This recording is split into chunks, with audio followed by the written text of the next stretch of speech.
Did you know that engineers use machining technology to turn their designs into reality? Stay tuned for more. Hey everyone, and welcome to XSTEM All Access. My name is Maynard Okereke, also known as the Hip Hop M.D, and I'm excited to be part of this series, showcasing some of the coolest minds in STEM. As your guest host for this episode, I am super hyped to be chatting with the amazing Jose Nazario. Jose is a mechanical engineer and CNC machining expert. He's a machine support specialist and PhD student at the University of Tennessee. Additionally, Jose is the lead instructor for America's Cutting Edge, or ACE, where he teaches the next wave of CNC machinists and machine tool innovators. I cannot wait to explore this field that combines technology and creativity to bring engineering designs to life. But first, let me tell you a little bit about myself. I'm a science communicator with a background in civil and environmental engineering, and I started my platform, Hip Hop Science, to help spark curiosity and excitement in STEM by using music, entertainment, and comedy as tools to educate on a wide variety of subjects. I think curiosity is key to unlocking so many amazing things in life, and I'm always excited to share fascinating things happening in the world of science, which is why I am so hyped about our interview today, because there's so much to explore when it comes to machining and tool innovation. But this isn't about me. We're going to learn everything we could possibly want to know from our special guest. So it's time to meet our speaker. Jose, welcome and thank you for joining us today. Thanks for having me here, Maynard. I'm really excited to talk about CNC machining and its applications. Yes, I am super excited as well. Now, for those who may not be familiar with this field, could you tell us what exactly is CNC machining? CNC machining is a manufacturing process in which we remove stock material from a workpiece material, such as aluminum, woods, steels, plastics, in order to create defined shapes that we've designed or that another engineer has designed. The way that this works, though, is by applying G-code into the machine to tell the machine where it needs to move, how fast it needs to move to that location, as well as how fast that spindle needs to rotate in order to define chip removal, which is small little segments of material being removed every time that the tool rotates around the workpiece.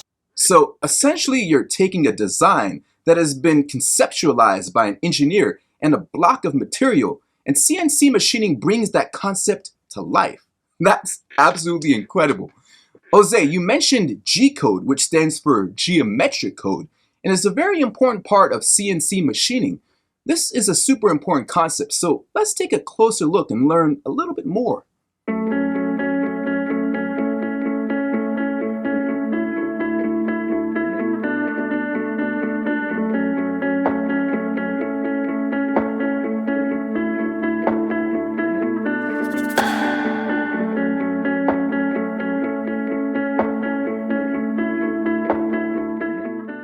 While you don't need to be a full-fledged coder to do CNC machining, having a basic understanding of this program concept is essential. So if you like working with code and you like creating things, perhaps CNC machining might just be the career path for you. Now, Jose, could you tell us some examples of industries that rely on CNC machining? CNC machining is in a lot of different industry applications that can go anywhere from automotive, so your car parts mostly are being made on CNC machines, including the plastic and the metal components. Additionally, defense is another big application for CNC machining that can go into aerospace applications as well for lightweighting material parts so that we can go ahead and fly with lighter weighted parts. And it can go into commercial goods, so most of our parts that are on our cell phones, our laptops, other types of commercial-based goods like those are going to also be typically machined at one point or another to give it that nice surface finish or the dimensional features that it's going to need to be able to be looking like a brand new crisp material.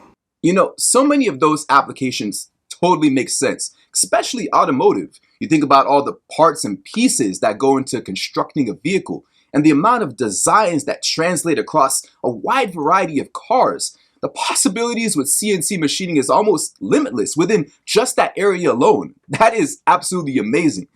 Now, because the process of CNC machining is, by definition, automated, one might assume that technical skills aren't important for individuals in this career field.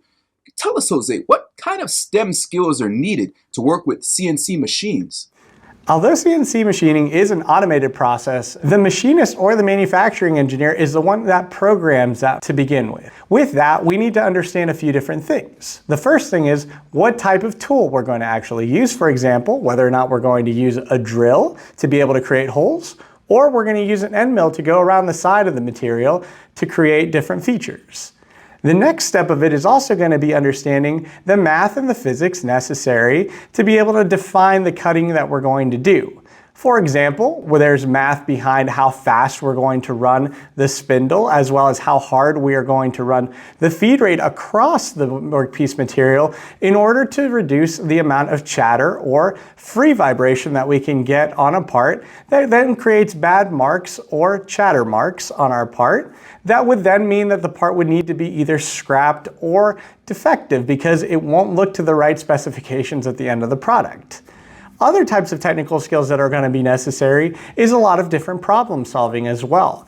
There are different number of operations, for example, on a part that's done like this, which is a similar thing to a motorcycle engine, that will actually need to be done in multiple steps. That manufacturing engineer or that machinist will need to know how many orientations will take or setups will take to be able to make that part. And that can range anywhere from 2 to 3 setups to multiple setups, including 5 or 6 operations, to be able to get every single side of that component done in order to actually get a final product. That's so awesome, Jose. And it reiterates the fact that technical skills of engineers and machinists are absolutely critical to this high-tech field. And if we think about it further, there are so many different ways to obtain the skills needed to work in this industry. So let's take an even closer look.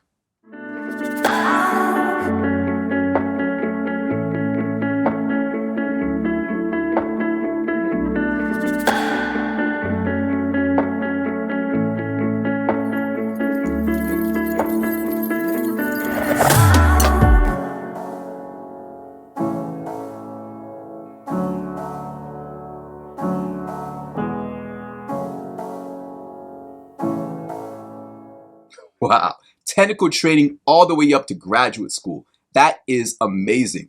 There really is a place for everyone in this in-demand industry. You gotta love it. Now, we all learned about the original Industrial Revolution in school, but many may not know that we are currently in the 4th stage of the Industrial Revolution, also known as Industry 4.0, and we are very rapidly entering the early stages of Industry 5.0.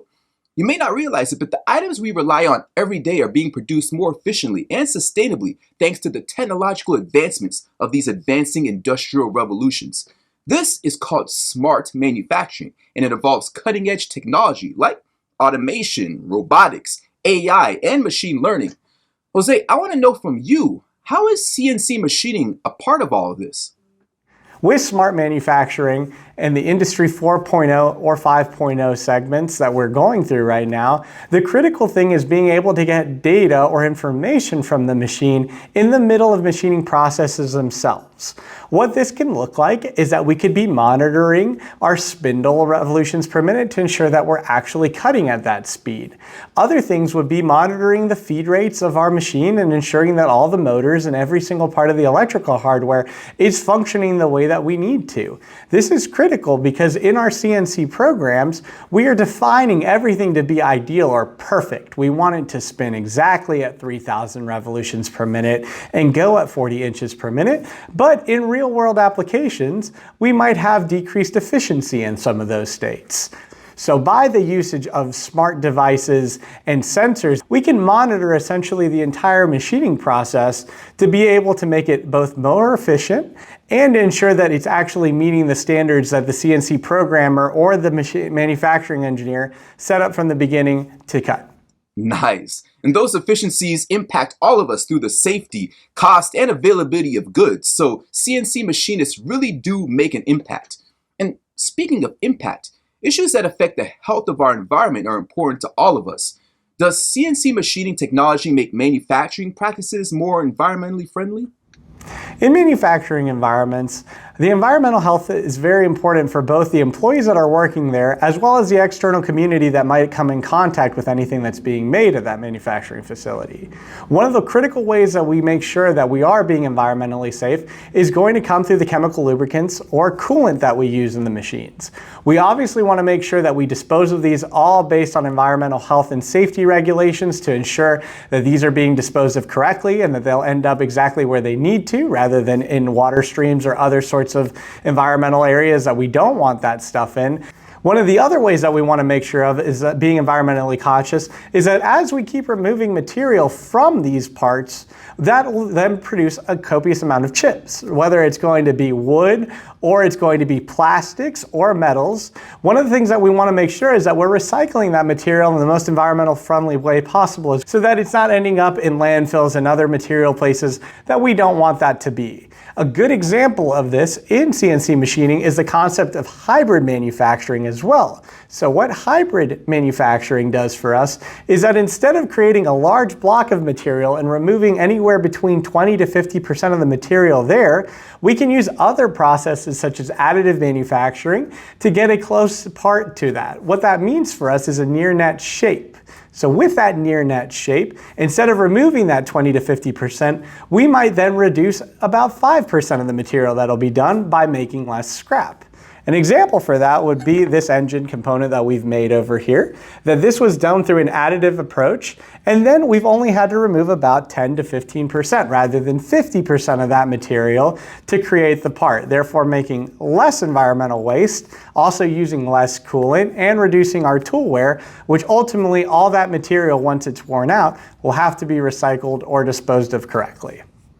I absolutely love to hear that there's a focus on the environment and producing less waste because sustainable production is incredibly important. With that being said, as a mechanical engineer specializing in CNC machining and currently pursuing a PhD in the field, what innovations do you see in the future of machine tooling? In terms of advancement with machine tooling, I believe a lot more sensor-based applications are going to be the future for practical CNC machining, both on a research level like I'm doing with my PhD right now, as well as mom and pop shops or large-scale industry applications. So with the implementation of smart sensors and smart manufacturing, I believe that this will help people be able to reduce the amount of time that it takes for each part to be made. And then in addition to that, I believe that it's going to be a very big part of increasing workforce education as well through sensors, through other things such as augmented reality or virtual reality that's outside now in this Industry 4.0 segment. I think that more people are going to be able to get some more hands-on training to be able to say, I feel confident running these machines and I know the tricks of the trade to be able to produce better parts in order therefore to reduce the cost for the companies, increase their profits, maintaining job stability as well, which I think is really critical to the ecosystem that is CNC manufacturing right now. Whoa, okay, we got sensors, we got augmented reality, we got virtual reality. It really doesn't get much more high tech than that. I love it. Jose, I thoroughly enjoyed learning how CNC machining is used to shape materials like metal and plastic into complex designs and opening up endless possibilities in manufacturing and engineering. This conversation has been so informative, but more importantly, a lot of fun. Thanks for having me on, Maynard. And also want to say thank you to the students that are tuning into this. Definitely, if you're interested in manufacturing, engineering, or machining, it's definitely a great career opportunity to take, and I've enjoyed it a lot in my time. And I just want to say thank you to everybody, and have a great one. Bye. Awesome. Thank you for joining us today, Jose. And I want to say thank you to the audience for tuning in as well. Please make sure to subscribe to the YouTube channel in the description below and follow us on social media to get updates about new episodes, because trust me, you do not want to miss any of them. Plus, you'll get access to fun weekly content for students and teachers. And don't forget to check out the full library of episodes available on demand right here. Each one has an NGSS-aligned lesson plan for teachers to use in the classroom. And each lesson also includes an optional social-emotional learning component. I had an absolute blast being your host today, and all of you can follow and watch along my journey through social media channels here. But don't sign off just yet. You want to stick around through the end of this video for a fun trivia game that you can do in the classroom or at home. Have fun, everyone, and good luck. I'll see y'all soon. Peace.